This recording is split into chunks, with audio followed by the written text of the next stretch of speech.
Knowledge 1.5 एममा आज मैले तपाईहरूको लागि लिएर आएको छु मोरु शब्द हटाएर रुपैयाँ शब्द प्रयोग गरी निकालिएको दुईवटा बैंक नोटको बारेमा जानकारीमूलक भिडियो लिएर आएको छु। तपाईले यो भिडियोबाट यो नोटमा के रहेको छ, यो नोटको प्रिन्टर के रहेको छ, गभर्नर को हुनुहुन्छ, उहाँको कार्यकाल कति हो, यो नोटको साइज कस्तो छ, नम्बर कति हो आदि इत्यादि तपाईले यसै एकै भिडियोमा प्राप्त गर्न सक्नुहुनेछ। तपाईले हाम्रो च्यानललाई सब्स्क्राइब गर्नुभएको छैन भने अहिले नै सब्स्क्राइब गर्नुहोस् र नजिकैको बेल आइकन दबाउन पनि नबिर्सनुहोस्। आउनुहोस् आजको सामग्री सुरु गर्नतर्फ लागौं।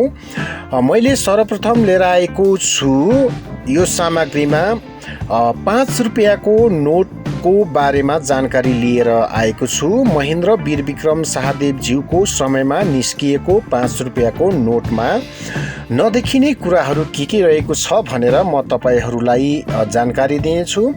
गभर्नर हुनुहुन्छ लक्ष्मीनाथ गौतम हुनुहुन्छ, किनकि हुन त गभर्नरको सिग्नेचर यो नोटमा रहेको छ। कतिलाई सिग्नेचर हेरेर गभर्नर को हुनुहुन्छ भनेर थाहा नहुन सक्छ, कतिपयलाई थाहा हुन पनि सक्छ।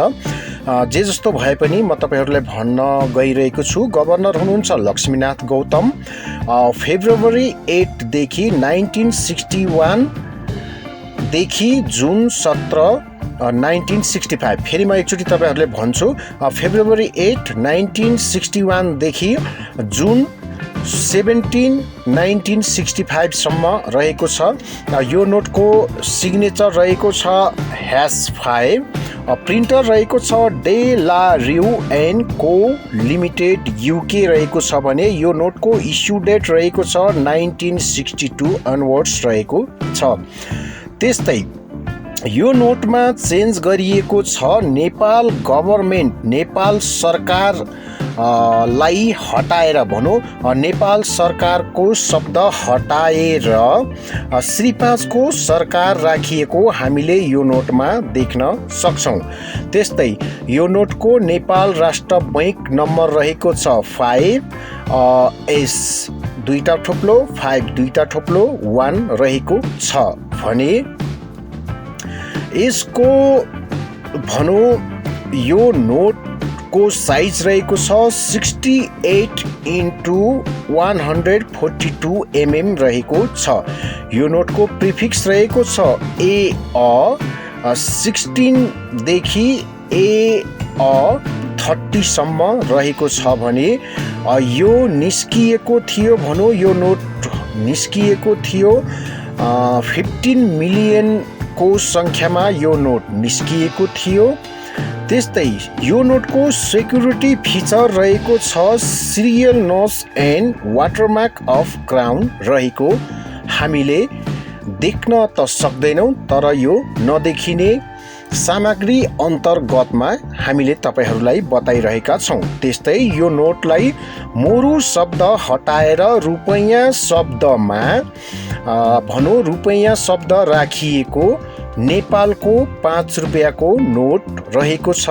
हालसम्म पनि रुपैयाँ भनेर प्रयोग गरिँदै आएको छ।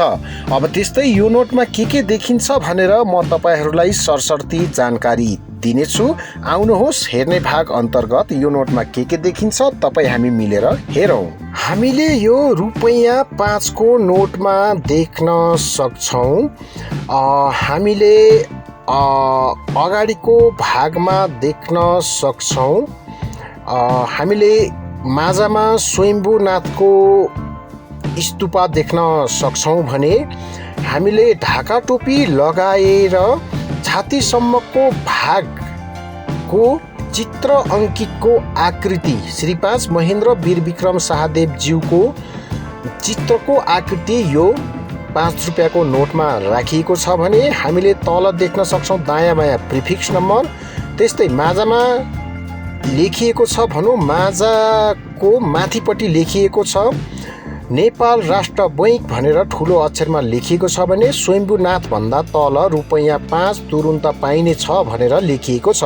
त्यस्तै हामीले खाली भाग पनि देख्न सक्छौँ, जहाँ हामीले उज्यालोतर्फ फर्काएर हेऱ्यौँ भने हामीले देख्न सक्छौँ, हामीले वाटरमार्क देख्न सक्छौँ। वाटरमार्कमा रहेको छ श्रीपेजको पानी छाप रहेको छ। त्यस्तै यही नोटको पछाडिपट्टिको भागमा हामीले देख्न सक्छौँ माझमा रहेको छ सगरमाथाको तस्बिरको आकृति यो नोटमा राखिएको छ भने हामीले दायाँ बायाँ देख्न सक्छौँ नेपालीमा भनौँ नेपाली अङ्कमा 5 र अङ्ग्रेजी अङ्कमा 5 भनेर लेखिएको छ।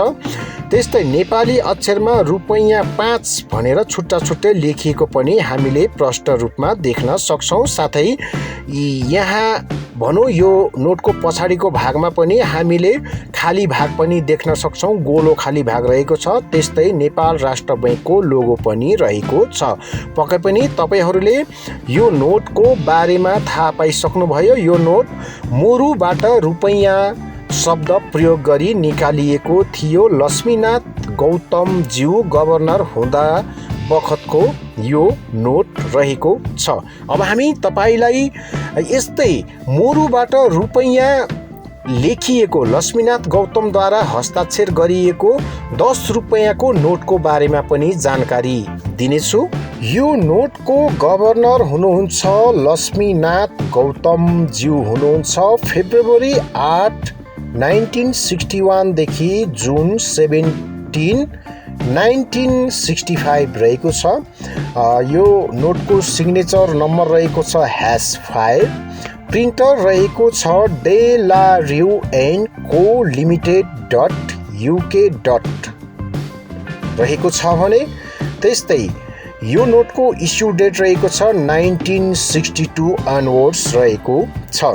त्यस्तै यो नोटको NRB नम्बर रहेको छ 7 S 2 थोप्लो 5 2 थोप्लो 3 रहेको छ। त्यस्तै यो नोटको साइज रहेको छ 70 × 156 mm रहेको छ भने प्रिफिक्स रहेको छ A16 देखि A20 सम्म रहेको छ। यो नोट निस्किएको थियो 5 मिलियनको सङ्ख्यामा निस्किएको थियो। त्यस्तै यो नोटको सेक्युरिटी फिचर रहेको छ श्रीयल नस, metallic thread and watermark of crown रहेको छ।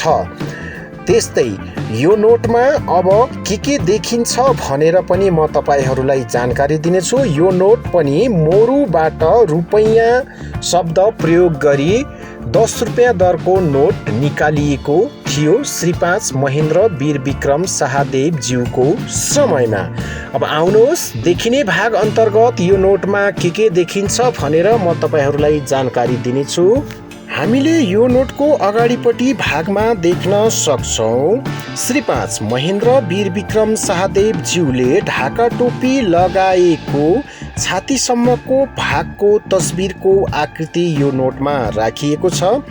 त्यस्तै छेउमा रहेको छ अर्कोपट्टि भागमा खाली भाग रहेको छ, जहाँ वाटरमार्क देख्न सक्छौँ, श्रीपेजको पानी छाप देख्न सक्छौँ।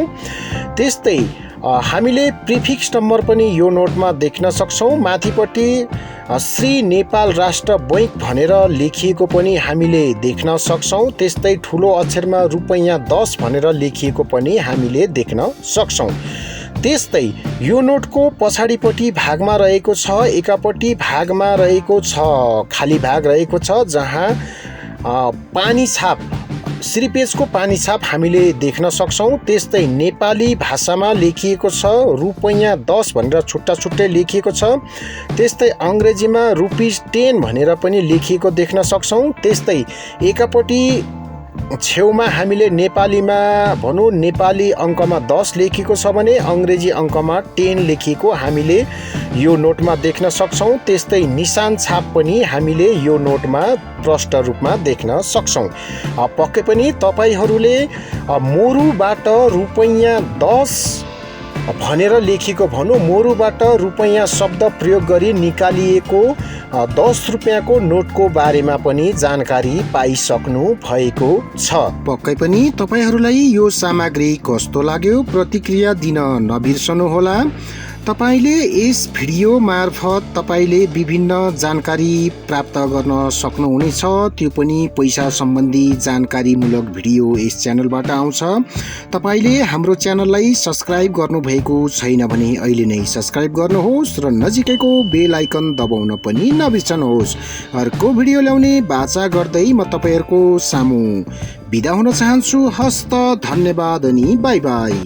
हामीले बनाएको यस सामग्रीको बारेमा तपाईँले अझ धेरै जानकारी छ भने कमेन्ट बक्समा अवश्य कमेन्ट गर्नुहोस्। हामी तपाईँको सामग्रीलाई डिस्क्रिप्सनमा तपाईँको नाम सहित लेखिदिनेछौँ। धन्यवाद।